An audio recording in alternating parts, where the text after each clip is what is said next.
So this video is kind of special, to be fair, as a bit of a now bear in mind I'm a hardware nut, and my passion's always been hardware. This is why I've done cases, and it's why I like building computers. Why I've got too many Amigas. I mean, that's just ridiculous.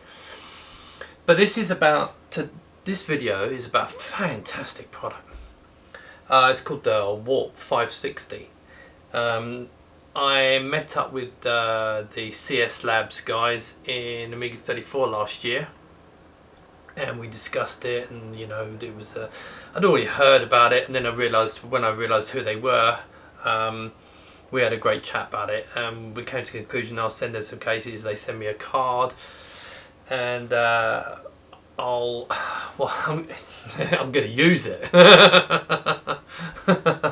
I'm really going to use it. So, but let's go through some interesting bits. Now, my history goes back quite a long way. So, but back in the day when I used to use Amigas, the fastest Amiga I had a Fusion 6840 card in it, which was about 25 megahertz, and it had about 28 mega RAM or something like that, and it was for the time it was just ridiculously powerful. But at the time we needed that power because we were actually using it professionally. We were using it for, some people doing graphics, some people were doing design. I was doing desktop publishing and animation and that kind of thing for, you know, advertising, promotional materials, all that kind of stuff. So to have a 6840 was just mind-blowing. But nowadays, of course, this isn't quite the same. So people nowadays we have accelerator cards, because it's nice to push them, but it's also very cool to have a really fast Motorola CPU, etc. So it's not, our world wouldn't end if we didn't have the accelerator cards, but it is seriously cool to own one. If I'm looking down there, I'm looking at my notes because I've put some notes for this so I get it right and I don't waffle as much as normal. Right. So one of the problems we've had is the last few years is obviously accelerator cards, especially products like the Phase 5 cards and some of the Apollo cards, not the Vampire, but the old Apollo cards. There was a GVP cards, that kind of thing. So any accelerator cards, which were quite rare. There were not that many sold as opposed to Amiga 500s, for example. Most of them worked in big box Amigas. So to actually have one that you could put into an Amiga was quite rare. So therefore the prices have gone up. But also because the collectors have been hoarding and pushing the price up. Now this all changed. Now I apologise for, because I'm going to talk about Vampire because it's very important to talk about it during this video because I'm going to compare it. But when the Vampire came along, it basically gave you more performance than those old accelerator cards and way more functionality, and it kind of started at something completely new. We could have Amiga 500s that were really powerful, 1200s, well 1200s recent, but 600 transformed the 600 from that stupid little computer into something really useful when you put a Vampire, an amazing machine.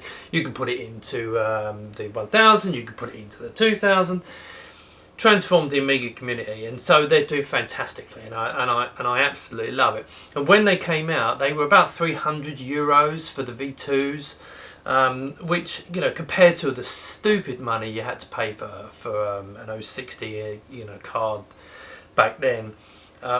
It was ridiculous, and in fact the Vampire team was saying, why spend, high hundreds of pounds, etc. Unfortunately, what's happening now is for example, the V2. I think the V2 still, if you can get one, is £300, but the 1200 version has gone up to euros. The 1200 version has now gone up to 450 euros. I'm not sure why. I know there's a little bit more memory on it, but. And the standalone is now 550 euros. Now, they're still selling great, and it's a fantastic product. No qualms with the quality of the product. But they are stepping up in price, and they're kind of getting up to the old accelerator price. I mean, I sold my 060 card with a SCSI controller and 128 mega RAM for £550. And that's about the price of a standalone Vampire now. So, you know, they're kind of creeping up in price. Now, what we've really wanted though, and that's, again, that's not really a criticism, it's a fact. I just think they've gone up. So what we've always wanted was to be able to use a true Motorola 6860 chip. Because those who love hardware get turned on by hardware. You know, the 6860 was like that unicorn, that amazing mythical CPU. And absolutely a wonderful chip. And so to actually have one and be able to use it and get the best out of it, I'll give you an example. My old, I had a Tech Magic 6860 I sold actually to buy the Vampire, which was cheaper, and I spent the money on other bits. It would have only just paid for the standalone now. But to do to have a 6860, now my old card was running, it's rated at 50 megahertz, but I overclocked it. In fact, it said in the chip 75, so I used to run it at 75, but it was happy around 66. But it's always been, people want to be able to get an 060 card, a proper 060 card. Now, along comes the Warp.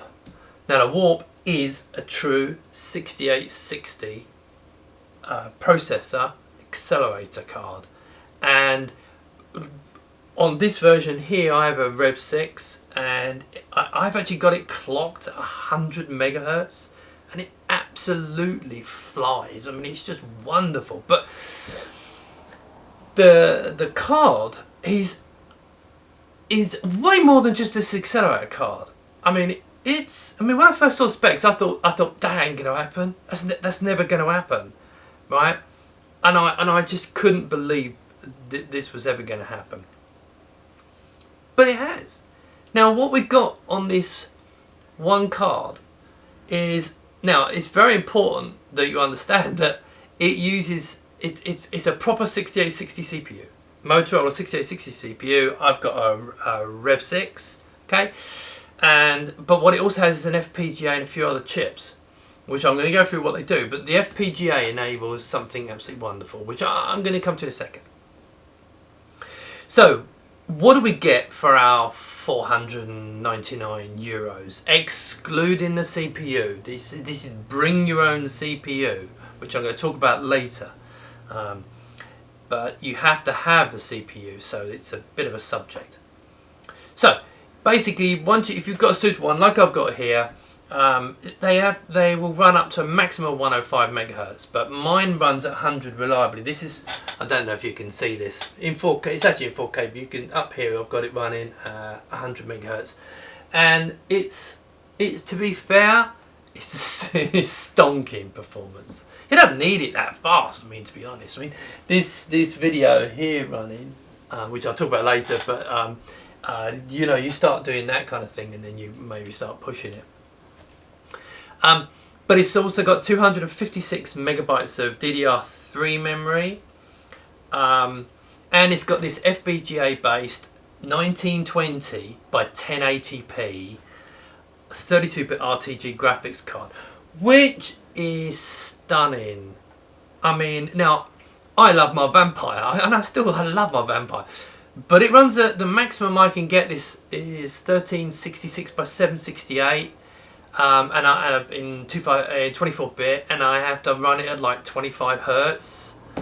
I never remember if it's kilohertz or hertz. Anyway, but 25 hertz, yeah, because it's the refresh rate. So, whereas this is 1920, 1080p, and I'm pretty sure it's running at 60 hertz because that's what it says. So either 30 or 60, but I'm pretty sure it's 60. And you notice that it is just fluid, and it is a fantastic. It's probably the best graphics card that I've ever used. Even better than Picasso, even bigger than Picasso 4 on my 3000, which I don't have now. But it's better than that. So I'm really impressed with this graphics card, and you get that in your 499. As well as that, there's two USB. Now I'm telling you the bits that are working. 2 USB ports, These are not for mass storage or anything like that. They're specifically for controller inputs. So you can put in a mouse and a keyboard. That's the main, probably a USB controller later. Now it's important to understand at the moment the mouse works, but the keyboard is not implemented yet. That's coming. Remember, this is a pre-release version as well. So this is not final software on here. So it's only going to improve. The keyboard support is coming later. On board it has memory to store up to 4 ROM slots. So you can store up to 4 ROMs, which if you look up here, I'm not sure if you're going to pick this out, but I've got 4 ROMs here, 314, 3113 and a diag ROM. So you can put them in boot from each of them. The other good thing about this tool, if you can see this, is it's very easy to change the speed. You should literally just change it like that. And if you've got a battery for the real-time clock on the board, when you change that and then press set, it changes, it stores it, and the battery remembers it for next time you boot. Now can be a curse, because if you run it at 105 like I did, and there's a little tip, it wasn't happy at 105 and then it wouldn't reboot. So you have to pop the battery out, leave it for a few seconds, start up without the battery in it, and then reset it, and then don't use 105 again. It's really the silicon lottery as whether you're going to get the maximum performance. My one is 100 and I'm very happy with it. It just sits there quite happily. I know other people got 95, so if you go 90 to 100, if you've got a good Rev 6, you'll be doing really well. And I love this warp tool. It's fantastic. The stuff, it's just brilliant. Anyway, moving on. So you can give four chips. Now, the way to compare the warp card is, it's like, if you know the Vampire, they're in 2 flavours. Well, they're not 2 flavours. You can install the FPGA software in 2 flavours.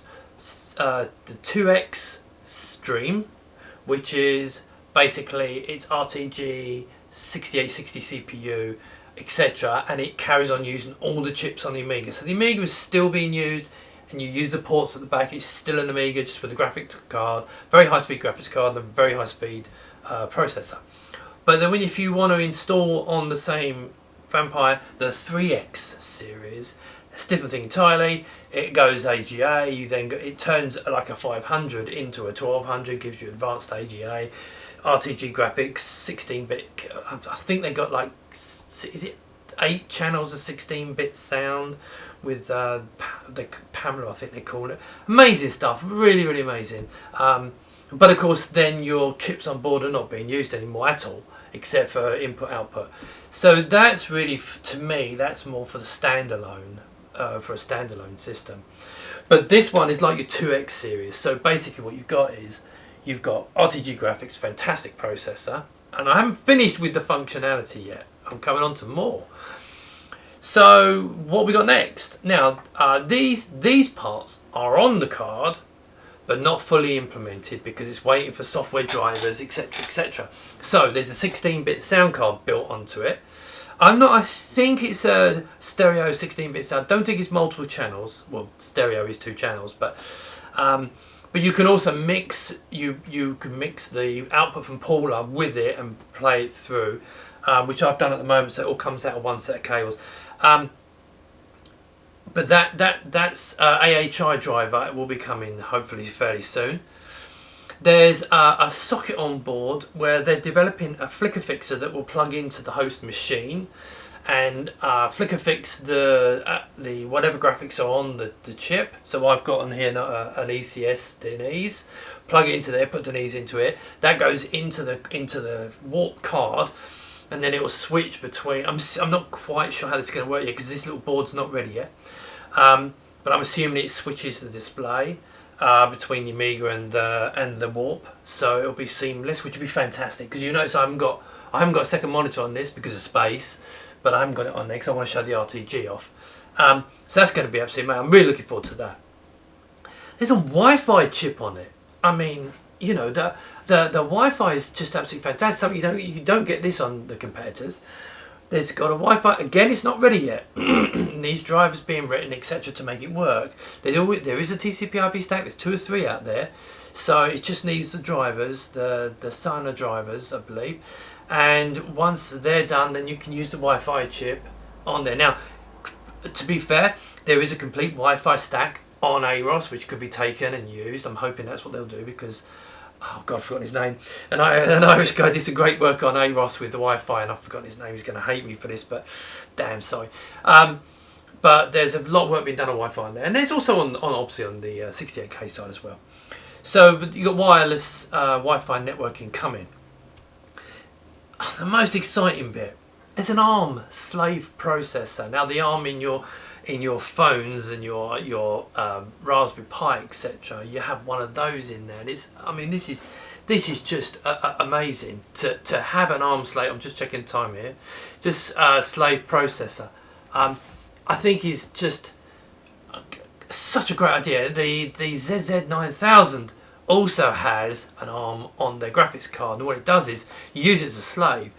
So what they're planning on this is to be able to use the ARM to decode MP3s. I haven't got that working yet, but I'm sure it works, and I have no reason to doubt it.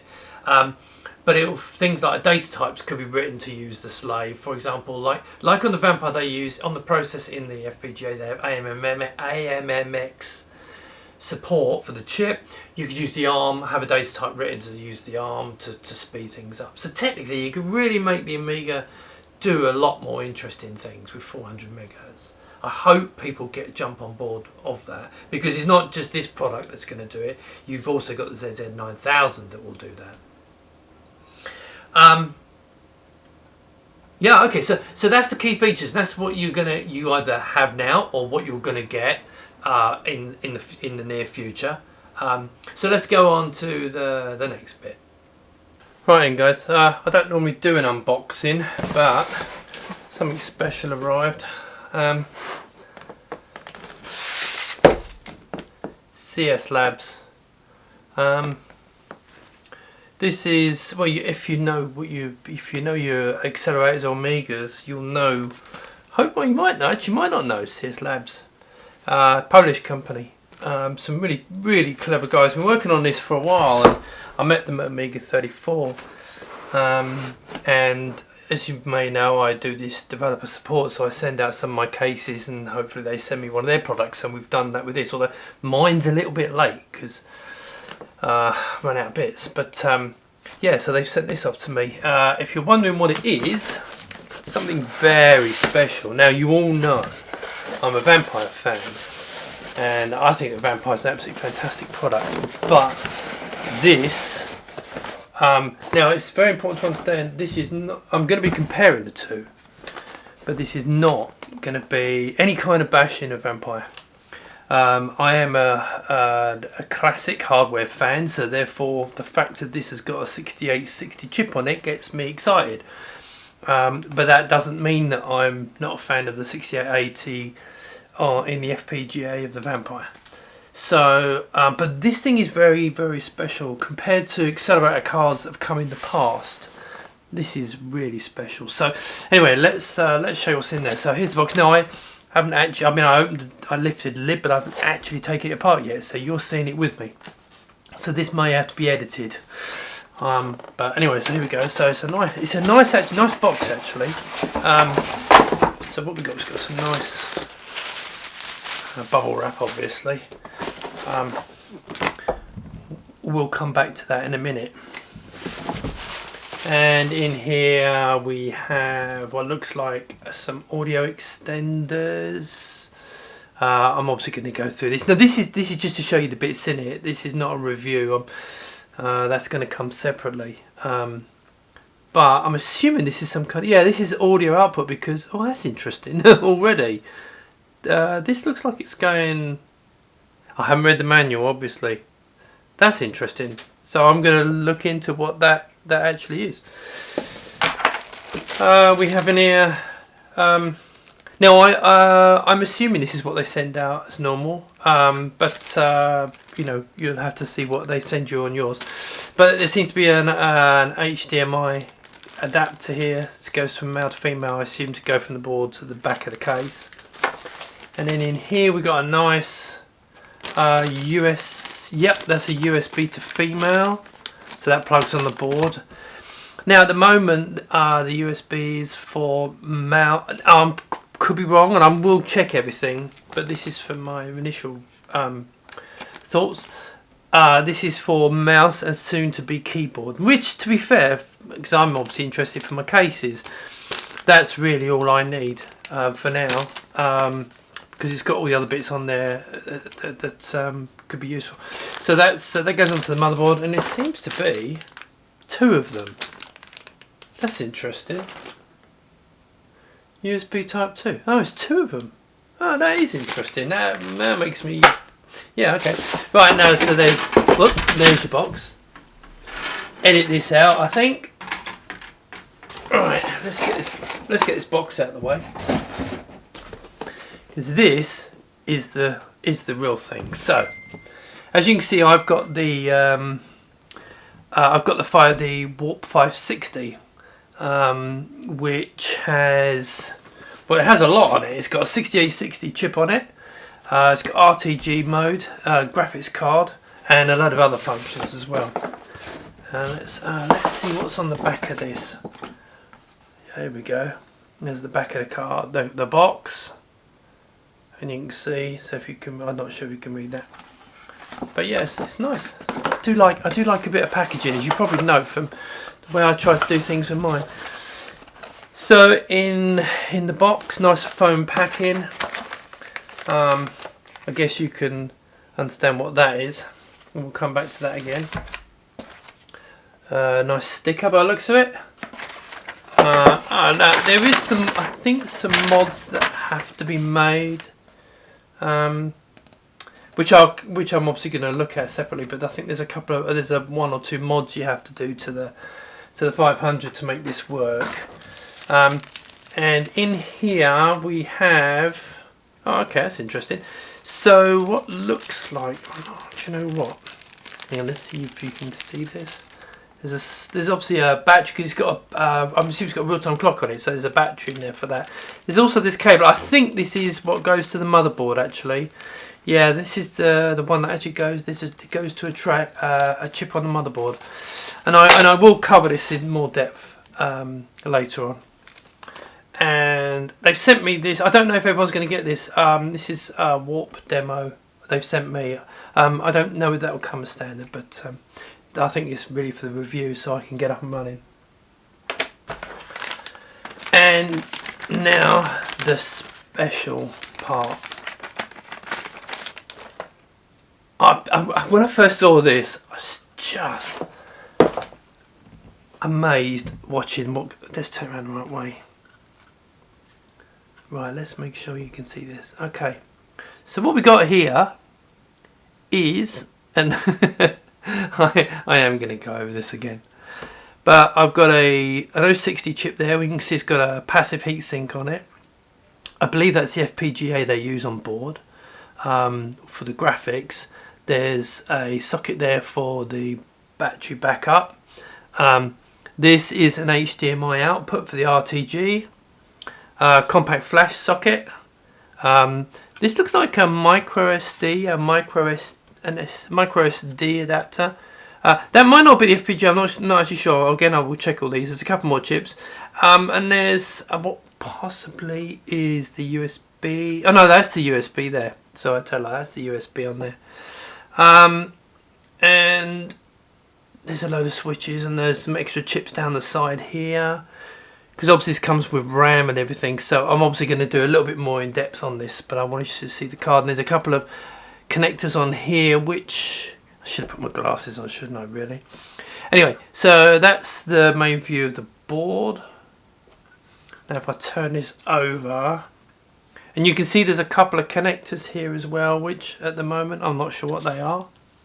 Let's peel this off. Now obviously, like most boards, it's got the pins that go into the 68,000 socket. You can see there.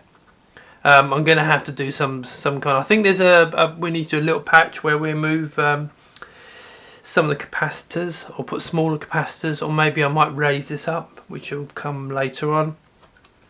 And this is really just the unboxing bit. And again, I may actually not release this separately. I probably will, but yeah, I think you can see this is a lovely looking card. And it is really packed. It's just really, really nice card. Really well done, boys. It's really funny. I was with my son who was at Amiga 34. We bumped into them in the hotel, in the lift. And unfortunately, I've spoken to them, but I hadn't met them before. And they're absolutely fantastic lads. And the work they've done on this is amazing. I can't wait to actually demonstrate. I think the greatest thing about this is the fact that it does 1080p mode, 1920 by 1080p, so it does it can handle like a normal HD monitor rather than having to do lower resolution or different, it's got a really good RTG system on it, and it looked really fast. And of course, I'm not sure how fast they've clocked this 6860, so I'm really not sure what they have clocked that at, but I'm probably guessing, I mean, minimum 50, probably 60, maybe 75 megahertz. I don't know. We're going to find out. But yeah, that is a beautiful looking board, and I'm really pleased with it. So yeah, that's going to be coming soon. Hope you. For my Patreons, keep supporting. I really appreciate it. I have swelled up my numbers quite nicely, and the more we can get, because I'm about 3/4 of the way for my Patreon funds covering my office, which is really useful. Which means I probably won't have to shut it down now, which is great. If that money keeps coming in, it's only costing me a little bit now, and more the merrier. But yeah, so this is fantastic, and I'm just looking forward to getting this up and running. Anyway, thanks so much, and speak to you soon. Okay, so now I'm going to talk about my build, and there's going to be pictures somewhere, probably over here. As I go through this to highlight what I'm talking about. So my build, I have one of the things that comes with it, which I'll talk a bit later on about again. It's technically what they say is that when you put their card in, it sits quite close to the motherboard, and there's a couple of capacitors that sit a bit high. So they suggest that I believe they say you need to remove these capacitors and put smaller ones on there. So which means a little bit of soldering, which I'll come to later on. But what I did was, I bought from Amiga Kit, I'm sure you can get them elsewhere, 68K, Motorola 68K sockets that you can put in a motherboard. The reason for buying that is, if you get the right ones, that they've got the rounded holes, and so you can stack them. So I've stacked two on top of each other, and then I put this wall board on top of that, and then I push the whole assembly into my 68K socket. Once that's in there, it lifts it over everything, so not a problem. Now, that's okay in here, and this is an advert for my case, but that's okay if you've got it in something which has got headroom above the CPU. Your mileage may vary, or if you've got it in a 500 case, your keyboard may get in the way. So I can only talk about what I did here. So that's lifted that up. Now, if you want to really start pushing it above 50-60 megahertz, really shouldn't. It's got good heat sinks on the two chips. There's two key chips. The ARM doesn't really matter because it doesn't get hot. But the two chips you've got to look after is the 6860 CPU and the FPGA. Now, without fans, without any kind of fan on the heat sinks, the FPGA was running around 75 degrees, and the CPU was around 65. Well, actually, that's a good point. Actually, yeah, it's about 65. I think CPU, something like that. With my fans, which I'll probably put a picture of here, you'll notice there's two stuck together. That's overkill, but I did that for a reason. So there's two fans. I glued the two little 40mm fans together. They're very, very quiet, and I used little nylon lugs which were glued into the sockets, and then I used that to locate and stick in between the pins on the CPU's heatsink. And you'll notice I've got them at an angle, which doesn't look particularly pretty, but who knows. The idea is that there's one over the CPU and there's one over the FPGA sucking air away, so it's sucking away the hot air into the case. Now, that knocks down the temperatures As you can see on here right now, my FPGA is running about 62, 63, and my CPU is running about 55, something like that. Now, if you turn the fans over, it's a different mounting technique. If you turn them over, because I have tested this, that you can drop off at least another 10 degrees off of both, maybe 15 degrees. Now that's with the fan speed higher. Now, let's talk about the fitting. Now, on the again, I hope you put a picture here. On the warp board, there is a fan socket. So you plug your fan into there, and that is then temperature controlled. So as the temperature of the chips rise, the voltage sent to that will get higher and higher, and so it's just like a modern CPU. As it needs it, it'll ramp the fans up. Whereas now, with mine, I've got a Checkmate 15. Pretty obvious, isn't it? Unless you don't know what it is.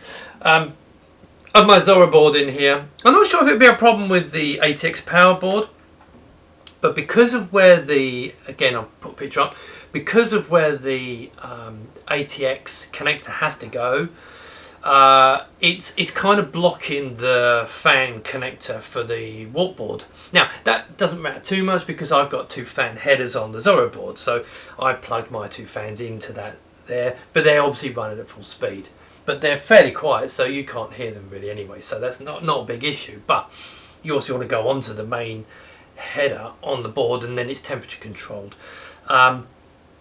That also meant that the ATX was a bit tricky to get in, but I loosened the Zorro board. This is we've got the case. Lift it up a little bit, click it in, and then it will drop down, screw it all back together again. Be careful you don't put too much force on that little fan header. But inside the 500, you won't have that problem. You plug it in, and away you go. Yeah, so that was a bit tricky getting that in the 1500, but it was resolved. Actually fitting it was not difficult. Do take your time because these are obviously expensive boards and they're quite precious. I mean, literally the CPUs are quite precious now. So be careful fitting it. But once it's all together and you've got your compact flash in there, your compact flash drive, got it all set up, and then you basically it will run like this, which is absolutely fantastic. Okay, so let's talk about performance. What a better way to do it? Let's show this. I'm just gonna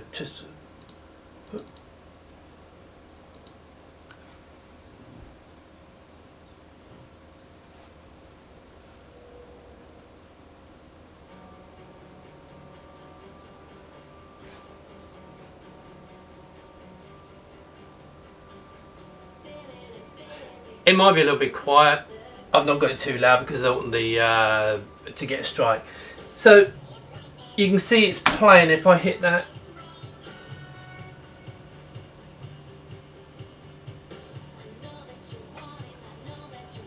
so you can see it's playing, and these videos. Now I'm gonna have to compare this to the Vampire. There's nothing I can do.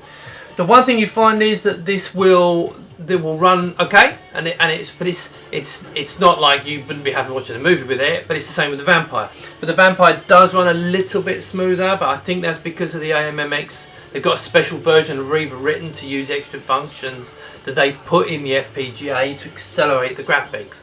But it runs reasonably well, and I'm not disappointed. So let me just let's get rid of that. Right, so. I think that's reasonably graphical. Now, I suppose what we could do, I'll do this by my notes, shall I? Which might make a little bit more sense. Right, so I'm obviously going to compare this Warp 100 megahertz board against my V2 Vampire, which is running, I think, is X11 performance. So to give you an example of the difference between the two cards. Now I have both, so hopefully there'll be some. I'll be putting some charts up so you can see this.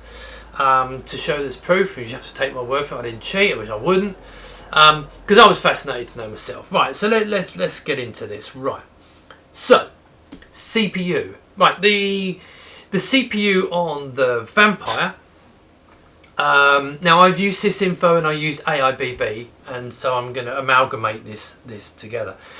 But for example, and AIBB kind of bears this percentage out. On the Sysinfo, I found that it was, when you did the speed test, it was 188 times an A600. With the warp at 100 megahertz, it was 141 times. So it's about, I think, about 20 to 25% faster for the Vampire. Okay, so it's obviously won that. The MIPS, they were about the same percentage. I think it's slightly less, but it was about the same percentage. Again, the figures will be on the screen. But the floating point was a different story because it doesn't really have a floating point. No. The Vampire has a floating point unit, but it's not as quick as this. So the floating point unit on the Vampire is about 51 mflops, whereas I think this was about 57. You'll see the figures, so you can correct me. But it's about 10% in it. It's about 10% faster, I think, for the warp board. So it's got that score there, which is really good. So, you know, overall, the Vampire's kind of got it. Now, for CPU performance, but unless you're into floating point. Now, the other thing, of course, is this has an MMU. The Vampire doesn't have an MMU. Is that important to you? I don't know. You tell me. So this has a fully functioning MMU built on board. Also, well, it's got 256 megabyte memory on this card, and on the V2 I think it's 128, but that's beside the point, whoever uses that much anyway. Right, one thing that you do notice, and this is kind of important, and I will put these charts up, is they both run compact. Well, I've both got compact flash running on the IDE. This is on this, but I'm not sure they're going to go with an IDE port. Let's talk about, I'm not sure which. I have a compact flash adapter built onto my warp board, which is actually really nice. You just literally chuck it in, but it does mean you can't run it out the back on an adapter like I do with the 2000. Not that you really need to move it, but you know that's one of those things. An IDE port would actually be maybe a little bit more useful, but I like the compact flash. So, but I'm getting to the point here. So on the warp at 100 megahertz, I'm getting just under 4.8 megabytes per second. Drive performance on here, which you're going to see on the screen, and on the Vampire it's about 2.8. It's just under 2.8. So this trounces the Vampire on speed of accessing stuff. So for example, if you want to open something up and you go into there, you know, it's just there. You know, it's quicker. So the sometimes drive access is more important than anything else. So for example, you've got a hard driving machine, throw it out and put an SSD drive in it. Much better. So yeah, that's quite important. So I think that the hard disk performance is almost twice, but it's not. It's about between 50 and 100% faster. Right. Just checking time. Oh no, that's okay. That's fine. I have to look at this because I've got a timer because my camera cuts off in 30 minutes. I can only record 30 minutes at a time. Right, now this is where it's really important to me. Is video the RTG? How fast is the RTG? How fast is the RTG card? Okay, so this is the what you're going to see at the top is the warp graphics performance, and at the bottom will be the Vampire. So you can see I'm going to run the line test first. Okay, and now you'll see up here the score. Check that with the one below. Next is the ellipse. Okay, and don't forget to check the score at the top. Then the right pixel. Okay, and then the TG test, which is just text. Don't forget to check these scores against. I'm giving you a bit of time. The beach. I don't know if actually the beach. I don't think beach ball's actually any kind of test. But right, so let's run some floating point math. Okay, and final one. Let's run something like Civ. Okay. All right. Now, again, some of it's general feeling, some of it's using, some of it's AIBB, which has got some good tests, and again, I'm going to put them on the screen. But what I've found is that overall, it seems that the warp board the FPGA is a bit faster than the Vampire. And I'm going to put some charts up here, some tests. There's not much in it to be on, like line drawing and the ellipse thing. There's not a huge amount in it, and you know, maybe up or down either side. So I'm quite happy to say, well, it's kind of almost, it's really equivalent. There are some areas where the walkboard can be faster, and the one area where the vampire is faster is definitely with the video. But the video, I think, is not really about the updating the display. It's more about the it's got the AMMX, which it makes things a lot quicker. So that actually does help on the vampire for if you're playing video. But one, I mean, if you're just going to go for feel, now I suppose the really absolutely fundamental thing here, and it's not a criticism, it's just, this is just a fact. My vampire does, and all vampires do, a maximum of like 30, and I've mentioned this earlier, but 1360-ish by 768, which is the original HD resolution, but it does it about 25 Hertz in 24 bits. So you have to kind of drop the hertz of the display, and not many displays can actually run that, so you end up dropping it down to the 1280 by 720, I think it is, which is then about 30 Hertz. Only great, don't get me wrong, it's great for built on board, etc, etc. It's brilliant, I love it. This walks all over it. This is 1920. I'm going to bang on about this. It's 1920 by 1080p. And it's absolutely, but what you get with that is, I mean, I'll give an example. Down here I've got this picture. If I open that up and then I just move this around, can you see just literally how smooth that moves around the screen behind the windows? It's absolutely wonderful. I give the edge from not, you know, I mean, more. It's just my feeling. Well, apart from 1920 by 1080. If you're going to use it and you want to use the RTG, you're not playing games, I mean, it stomps all over the vampire. So I give it to the walkboard for the RTG. It's just wonderful. Right. Sound. Right, it's difficult because I've not used the. I won't be using the 16-bit sound on the vampire because I have to go Core 3 and I have no interest in that, and I haven't got a standalone. I don't really want to spend £550 on a standalone vampire when I've already got one. I might experiment. I think I might make a compact flash and then flash it as 3x and later on and see. But I'll switch back anyway because I want to use my chips. Right, guys, I'm just going to do a run through.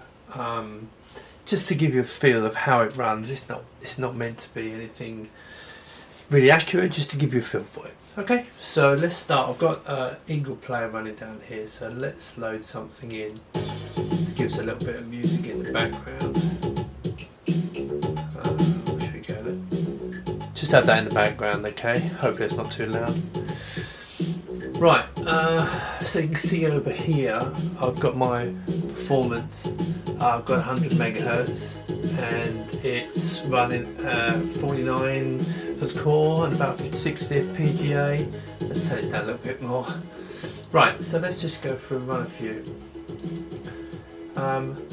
Okay, so I always like to show editors, so let's go in here and we'll load up. The reason I show the editors is because you can get a feel for how fast scrolling is on a fast machine, which is helpful. Let's give you a feel for eyebrows. Now I haven't got the internet connected yet, so just to give you a feel for how well the page runs. So remember, this is running at 1920 by 1080p. Okay. Right, that's eyebrows. Then let's run a couple of paid programs. I like AIBB Pro so you can see how fast the performance is. This is only an 800 by 600 display here. Okay, so we can run it up onto the window. Okay, so you can see it come up on the window. That's in 256 display. Or we can go over to Picasso 96 saver, and it's an 800 or 600. So let's go and pick a suitable page. Just have 32-bit. Now that just renders straight out to. Now I'm doing everything in our RTG here. I'm not bothering to show anything else. Okay. So this is basic. It's not everything's going to run RTG, but you can, you can just plug in a normal Amiga monitor. You can still they can use a 2-monitor system, which I normally will do, but just to make it a bit neater, and I want to show off the RTG. Right, so let's close that, and now we'll load up P-Paint.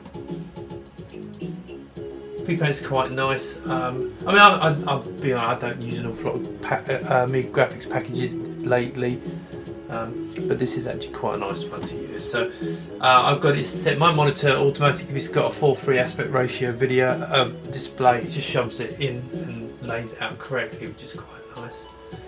So let's go and find a suitable image. And I've got one in here. You should recognise. Oh, no, that's not it.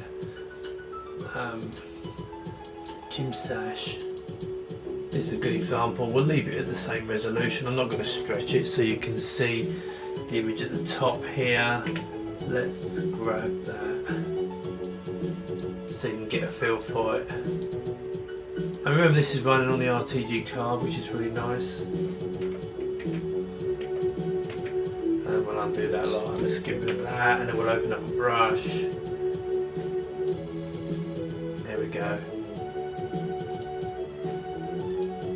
So yes, it runs really nicely. Let's turn that off. Let's load up a bigger image. Yeah, I'm trying to think which is a big image now. Actually, I can think multimedia is quite big. I think. Yeah, that'll do. And let's put it in as again. There you go. See. There we go. So that's quite nice to use. One more, as I like the pictures. I particularly like this one. I don't want to stretch this. This is quite a nice picture. There you go, the old favourite one there. So yeah, runs really nice. Someone asked a question about how quick to switch back. It's a bit of a delay between modes. So you can see camera readjusts. You see, so there's a 1, 2, 3, 2 to 3 second delay. Let's quit that. Okay, we'll come back to the main display again. Right, oh, I've run out of music here. Let's load something else. Hope it's not too loud. That'll do. Oh, I'll tell you what we can do. No, because I'm going to show off a game, I think. No, let's turn that off, I think. Right, what else have we got here? I think that's pretty much. Oh no, I know what I was going to show you. Let me just show you directory opus. I'll run it from this over here. There you go, so you can have directory opus. But you see how smoothly it runs around, everything runs around the display. It's really nice to use, and this big high res display, if you can figure it out nicely. I mean, I can read, my eyesight's not particularly brilliant, and I can read this fine, so I'm really pleased with this. So now, as you know, I'm not really a games player, but let's load up a game because people go, but what's the performance? Now I'm going to run 3 demos after this, good demos, and you'll get a feel for how good this graphics this system is with this warp card in it. I've just noticed you can't see the warp card. Let's see if I can raise that up a bit, shall we? Is that better? Right, so most people are going to want to see Doom, aren't they? So, Doom, hey Doom. Let's have a look. Yeah. Now remember, I'm not a games player. Do remember this.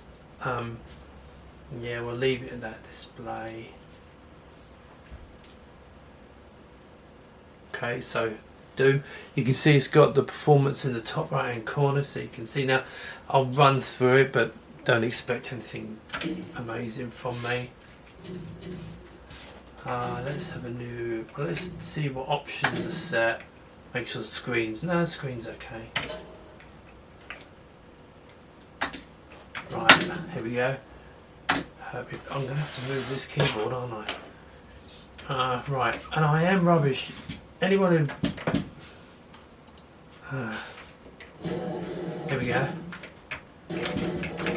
So you can see on the screen I'm getting like 35, 30, sometimes getting close to 40 FPS. I don't know if that's actually good. Oh.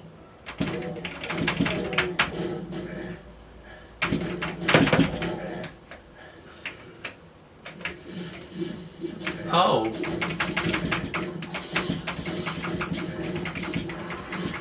I'm dead. Well, anyway, that didn't last long, did it? So there's a game, the obligatory Doom game. Yeah, so it's hitting it's a decent old frame rate. Okay, quick game, yes. Okay, so that's just a feel for what this card is capable of. Hope you like it. Right, concerns.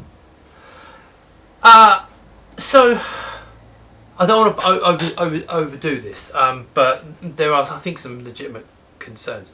So the first one is, I think on the 1200 this is irrelevant. On the 500 this is going to be a concern. So if you've got 1200, just plug it in, away you go. I don't think it's going to be an issue, but I've not got one, so I can't test it.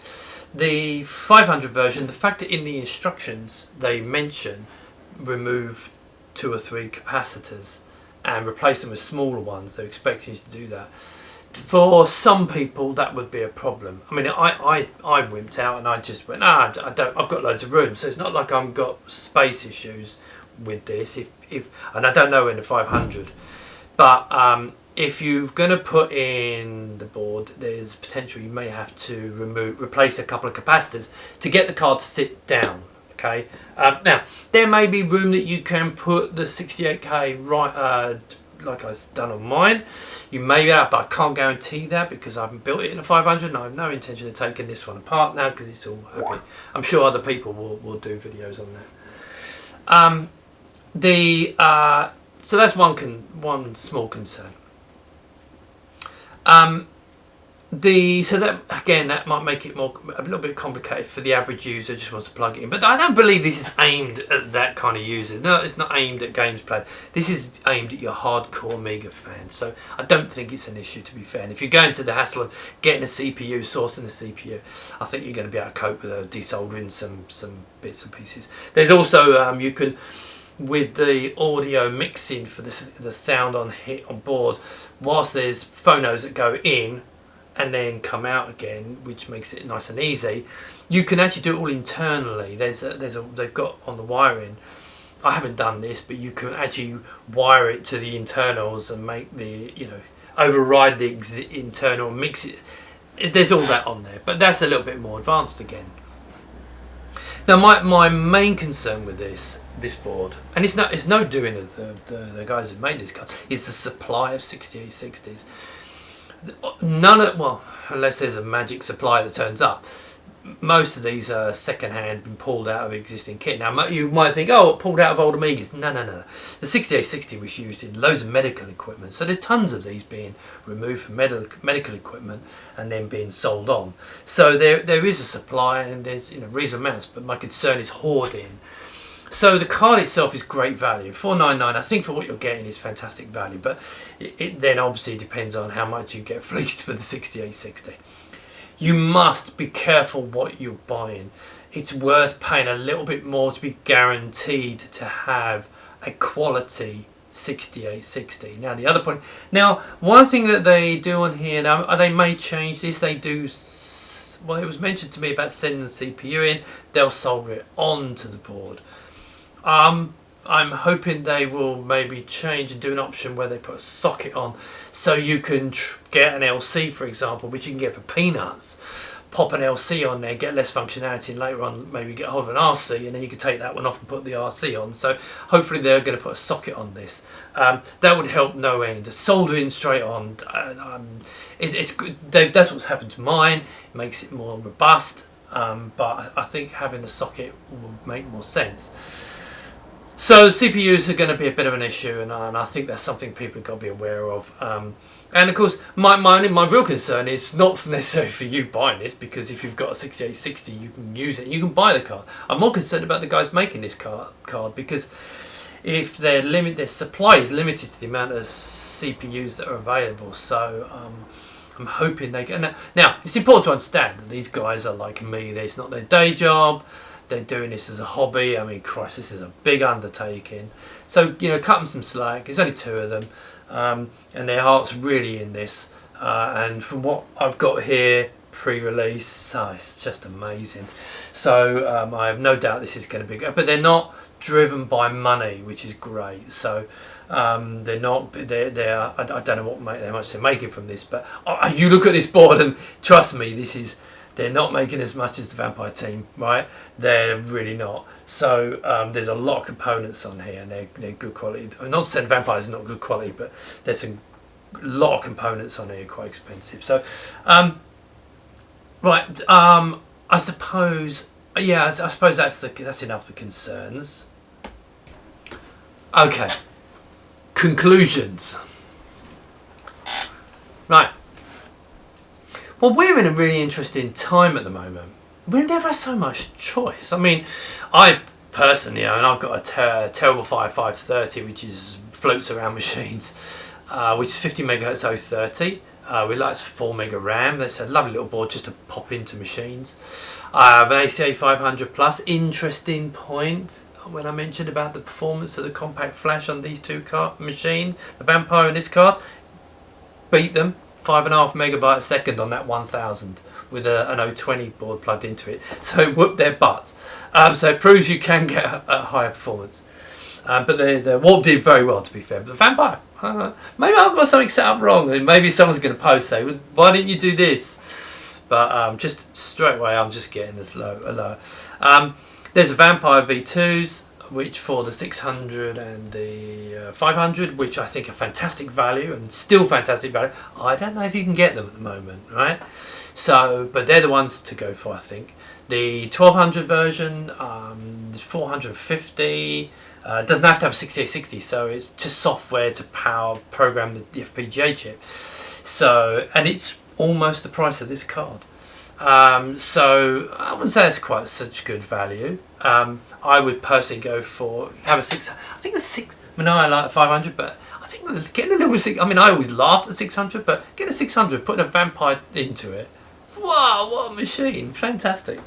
And now, of course, we've got the Warp 560, which I think is at the top of the heap. And now that's out for the 500 here. The 1200 will be coming out at the same time. They are working on a 3000 and a 4000. Now, the people have asked about other machines. Now, technically, and I'm going to get probably told off for saying this, but technically, the 560 should, in theory, forgetting physical problems, right? Should, in theory, electrically, should work with the 1000 and the 2000. Fitting it might be difficult, and you may have to jump through some hoops to make it work, but in theory it should work. But I've got it in now, I'm quite happy, so I'm not going to be testing. So we've got massive choice of cards, but the real power of this card and the Vampire is, because it's FPGA, it means you get an RTG, it means you can do all kinds of other things with it, like the 16-bit sound, etc, etc. That's fantastic. Is it worth bearing in mind that the CPU is extra on this? Well, yeah, I mean, you've got to pay extra for the CPU, yeah. So I've got an LC 6860 up in the loft, but it wasn't worth using that. You can pick them up for peanuts. So if they do it with a socket, I think it's actually worth. I hope they put a socket on it, and maybe the ID port on there, because I know there's discussion about that. But more to the point, a socket won't change the designs. I don't think it will. And so having a socket on there would enable people to put a cheap 60 on it and then pop on a more expensive one later on when they can afford it, when they can get one. But I think they're limiting themselves by doing that. Is it? No, I mean, it's, say it's £100, between £100 and £150, or you say euros, let's stick together, to build it with the chip on it. Yes, you're talking €600 to €650, complete with the CPU. Yes, it's more expensive than standalone Vampire. Yeah, is it worth the money? Well, it's not. I don't know. If if all you're playing is games, stupid idea, right? Because you can just go out and get yourself a little cheap accelerator for £100 just to do WHD loads. You don't want this. But if you were an Amiga nutter, then I don't think it's unreasonable to spend that amount of money. No, I think it's fantastic. Could this be the ultimate upgrade for 500? Well, this is a bit more tricky. Right, no, it's not. Yes. Right, originally I thought the Vampire was the ultimate, and I did think the Vampire was the ultimate, but this hadn't come out. Now, the great thing about the Vampire is obviously they can improve it, obviously, but you know, the CPU is set in silicon on this, you're not going to improve it. Whereas the Vampire, they've been improving the CPU over time, and it's got more functionality, so that will improve over time. And I don't think they can go to 1920. But to me, the fact that this performance is almost on par with, it's not quite, but it's almost on par with the Vampire. Floating point's better, and reading the hard drive is faster, and that makes a reading the disk faster makes a massive difference. So it feels faster. It runs in 1920 by 1080p. All round, I think this is the best accelerator card. What, for whatever you're going to put it in, to be fair. Yes, it is more expensive. Now, if you're going to compare this to a £300 V2 Vampire, that's a difficult question. Personally, I think you'd probably be better off with the £300 Vampire. But as soon as they start going up, £450 for the 1200 version, £550 for the standalone. No, I don't know. I mean, I'd still prefer to have this. I think I'm happy with this. Now I have both. So which one would I use the most? Probably this one, because it is a 6860, and it's, as I said right at the beginning, we don't need this performance. We just don't need it at all. But it's great to have. I suppose another point is the ARM. One thing where I think it can slaughter the Vampire if the ARM is supported for like data types, for MP3 playback. I mean, someone mentioned movie playback. I don't think so, but yeah, maybe if it could decode, because if it can decode JPEG, it can decode motion JPEG, and maybe you might be able to do something there to make video playback fast. But that's software. It's just it's not the card. So you got 400 megahertz to play with. I think MPEG playback, maybe motion JPEG. Maybe possible, but we'll have to see what the developers come up with. But with the ZZ9000 having the ARM CPU as well, you know what? I think that might be quite a good little thing for that. So I'm holding out a lot of hope for that, because that is 400 megahertz, and that's quite something to have sitting there as a slave. So fingers crossed on that one. Ultimately, I love the Vampire. I think it's amazing, but I think this is the better one. This is the one I'm going to use the most. Comparing it to the £300 Vampire, no, the £300 for the 500 and the 600, I think beats this because of for performance to cost. But when you start getting to the 1200 version and the standalone version, I'd prefer this. It's in so many ways it's better. That's that. So I hope you enjoyed the video. Now in a second I'm going to go through some questions and answer session that was done by says I got some from my patrons and off my Checkmate 1500 patron my group. Now patrons, one of the things I'm saying about my patrons, the more patrons I can get, because I have to pay for an office now. I know this sounds like putting out the thing, but I need to keep the office so I don't have to pay for it, because it's not my day job. And at the moment we've gone into a lull, so there's no money coming in for the case. Well, there is the odd one, but it's not enough to pay for the office.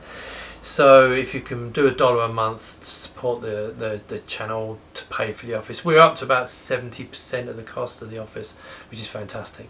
But yeah, so if you can support me on Patreon, that'd be great. But anyway, so they put some questions in, and the next section I'm going to be talking about the question and answer from them on my Facebook group. All the links will be in the bottom of this to everyone you need to know. Okay, so thanks very much, and speak to you soon. Okay guys, so some question and answers. What I did was I asked for my patrons to give me some questions for the CS Labs boys, and same on my Facebook group. And here they are. So I'm just going to rattle through these fairly quick. I may put these in the description, so if you actually want to read the text, in case there's some people I've tried my accent, don't know why. Right, so first off, Jonathan Wickett.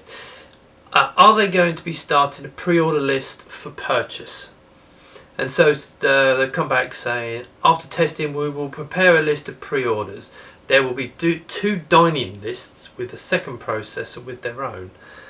Unfortunately, our CPU resources are very limited, even exhausted, so getting your CPU card may not be possible. So basically, CPUs are going to be an issue to get. So if you've got a CPU, you're laughing.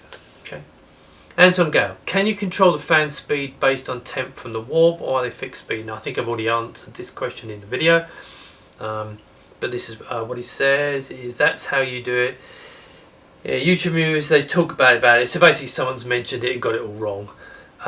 So basically it's what I said, is if you connect to the warp fan connector, the software controls the speed of the fan based on the temperature of the parts on the system. So yeah, the answer is yes, it will do fan control. You'll notice my board, I was connected to my fan connectors on the Zorro board, which is just flat out.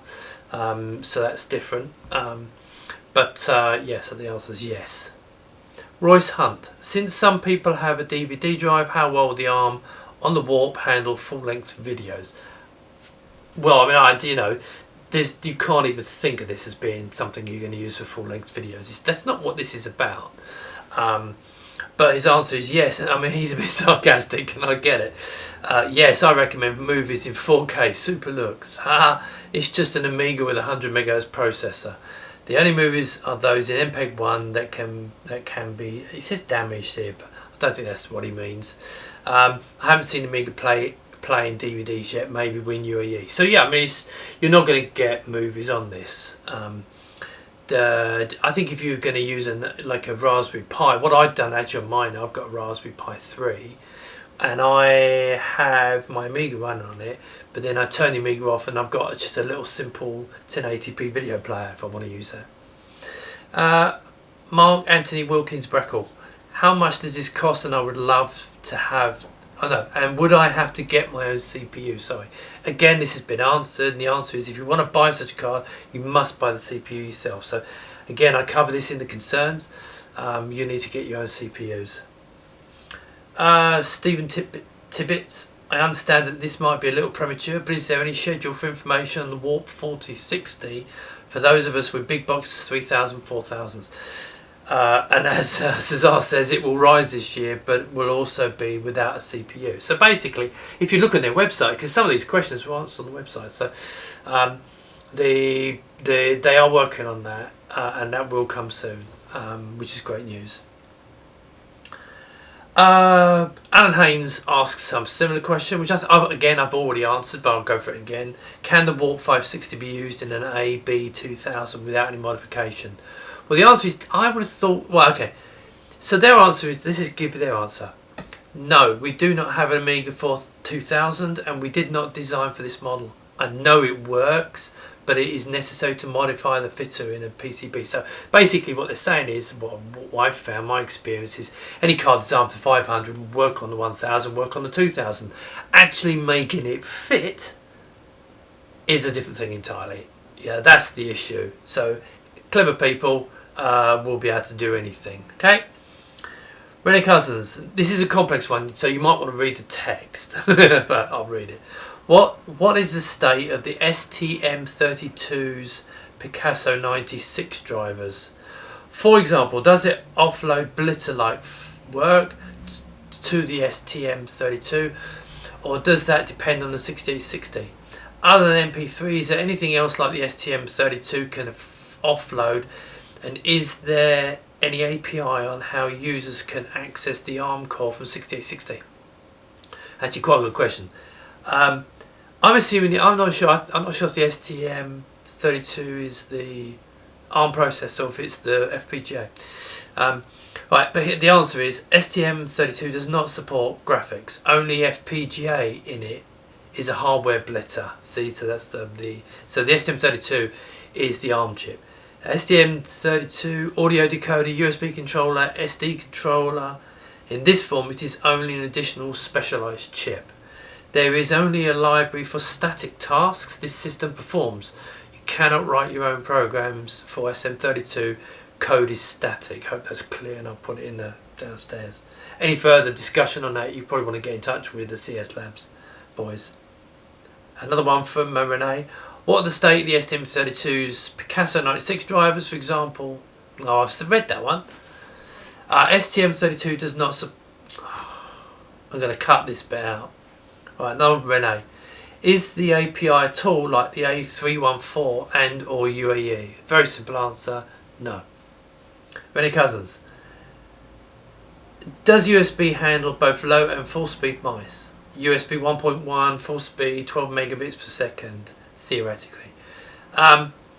So they're saying they're USB 1 and they plan to use a faster USB interface on the Warp 4060.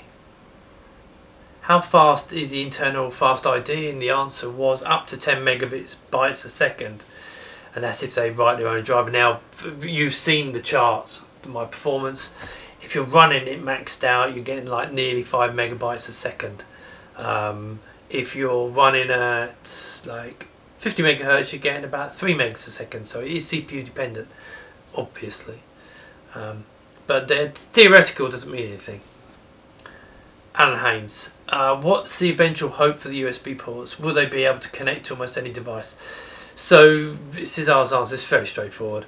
We only plan the necessary devices: mouse, keyboard, pen drive, maybe a gamepad. Now I'm confused on the pen drive. That sounds like a stick, but I could be completely wrong on that. So I'm not quite sure what the answer is. Anyway, so there's a Q&A. Again, I will cut and paste this in the description. Anyway, let's move on with the next bit. But I think we're at the end of it. Let's carry on with the next bit.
These men are consummate snowballers. They sense the nerve gases to reduce hallucinations. People take them being ghosts. And they call these bozos who conveniently show up to deal with the problem with a fake electronic light show.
Don't talk, gonna talk about the man that's real.